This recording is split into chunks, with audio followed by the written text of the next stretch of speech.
What if I told you Germany's first real Volkswagen wasn't the Beetle, but a one-eyed loaf of bread on wheels that predated Porsche by over a decade? Ladies and gentlemen, and my friend Timmy, buckle up, because today we're talking about the only car in history that looked like it belonged bakery of a police chase. Yes, it's the Hanomag 210S Kommissbrot, Germany's answer to the burning question, what if your sedan doubled as your lunchbox? But first, a quick thank you to our beloved sponsors, who are the only reason Timmy hasn't tried to trade his fishing rod for a Hanomag. And for all those couch experts in the comments, yes, I see you, Phil from next door, remember, every like keeps Timmy away from German microcars and questionable homebrew. Now, let's roll back to a Germany picking up the pieces after World War I, when Hanomag, known for making locomotives, tractors, and other things with actual horsepower, decided to build something for the little guy. By little, I mean the Kommissbrot, a car that from a distance could pass for a breadbox on roller skates. The brain trust behind this icon included Karl Pollock, Fidelis Böhler, and Helmuth Butenhuth, names that sound like they'd win a Nobel for most efficient use of sheet metal.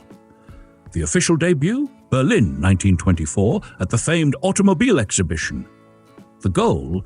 Lure motorcycle owners and working-class folks desperate to escape German winters with some form of weather protection, even if it did resemble a loaf of military-issue bread. And boy did it ever. The nickname Kommissbrot comes from those army bread loaves, rectangular, brown, and so dry even Timmy wouldn't dunk them in his beer. Hanomag was bold enough to pitch this as Germany's true people's car. Take that Volkswagen. To keep the price down, they cut every possible corner. Forget frills. One door, one headlamp, no running boards, no nonsense. Production ramped up fast. By 1925, Hanomag had installed moving assembly lines. Take that, Henry Ford. And by 1927, they pumped out up to 80 cars a day. Not bad for a company used to building stuff that weighed more than Timmy's bar tab after a fishing trip. In just 4 years, 15,775 units rolled out, most of which, let's be honest, ended up as scrap metal or quirky garden sheds after World War II. Today, only a handful survive, like Timmy after last year's New Year's party, rare and usually in need of a full restoration. So, what's under the hood, apart from the hopes and dreams of German engineers and the occasional breadcrumb? The Kommissbrot ran a single-cylinder, 502 cubic centimeters overhead valve, 4-stroke engine, mounted transversely just ahead of the rear axle. A true rear mid-engine marvel years before it was cool. It cranked out a whopping 7.4 kilowatts, or about 10 horsepower, driving the rear wheels through a 3-speed manual transmission plus reverse. And here's the kicker, no differential. Instead, it used a chain drive to a solid rear axle, so every sharp corner was a symphony of tire squeal and confused pedestrians. Timmy once tried to drift, one on a frozen pond. Let's just say it wasn't the car that spun out. Now, let's talk size, because you know what they say, it's not the length, it's how you use it. The Kommissbrot measured just 9 feet 1 inch, long 2.78 meters, and weighed in at a featherweight 815 to 950 pounds, 370 to 430 kilograms, depending on the trim and what you had for lunch. The wheelbase was 6 feet 3 inches, 1.92 meters. And it rode on a track just over 3 feet 5 inches. Up front, 1.04 meters, 3 feet in the rear, 0.91 meters. Tires, skinny 27 inches by 3.5 inches, rubber on wooden artillery wheels. Honestly, the only thing narrower than these tires are the excuses people for not subscribing to this channel. The body was revolutionary, a unitary steel tub, no separate fenders, no running boards, with just one door on the left for rigidity. You got independent front suspension with 2 transverse leaf springs, trailing arms with coil springs at the rear, and, get this, a single brake drum on the rear axle.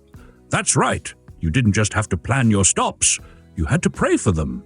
The handbrake was an external contracting band, and early models didn't even come with an electric starter. Instead, you got a Krummer Anlasser, a bent crank lever you jammed between the seats to start it from inside.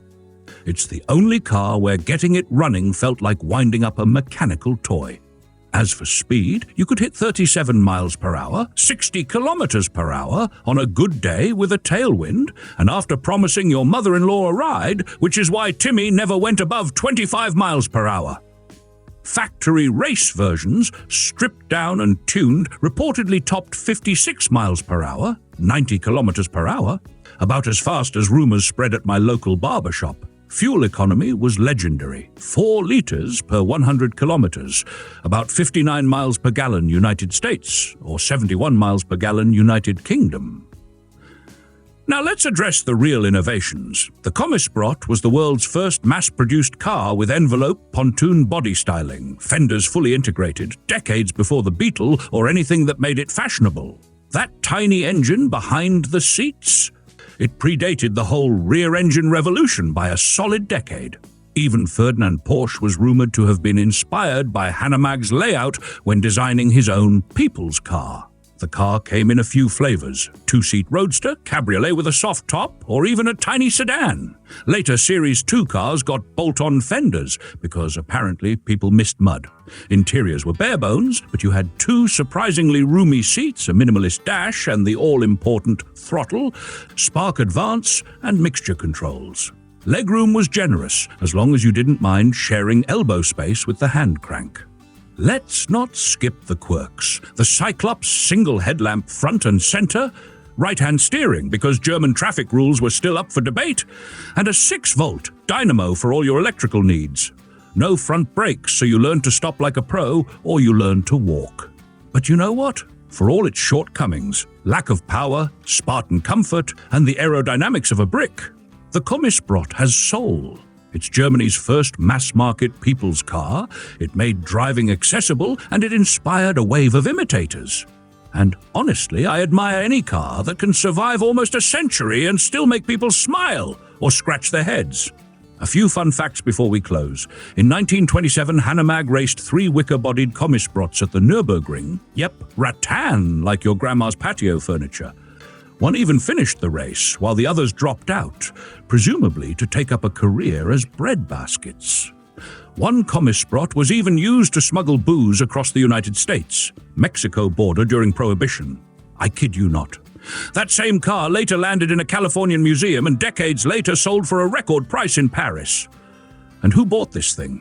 In 1925, a base Kommissbrot cost between Reichsmark 1,975 and Reichsmark 2,500, around $10,000 or 9,000 euros today, making it a bargain for its time, though just about as expensive as a mid-range motorcycle with sidecar. By comparison, an Opel Laubfrosch cost slightly more, but gave you 4 seats and more power, so the Hanomag had to rely on its charm, simplicity, and low running costs. Today, if you want one, you'd better have deep pockets and a forgiving spouse. The highest auction price ever recorded? 58,650 euros in 2019 for a pristine 1928 Kommissbrot with enough history to make even Bob jealous. More typically, running examples trading hands at $15,000 to $25,000. So, hats off to the Kommissbrot for its fuel-sipping frugality, its ahead-of-its-time engineering, and its ability to inspire both derision and devotion, often in the same sentence. If you enjoyed this slice of automotive history, don't forget to subscribe, hit that like button, and share with a friend who thinks their smart car is tiny. Next time, maybe I'll tell you the story about how Timmy tried to install a turbocharger on his bicycle, or how Bob once built a Faraday cage out of soup cans. Stay tuned, stay curious, and remember, in life and in cars, it's not about the size of your loaf, it's how you spread the butter. See you next time, breadheads.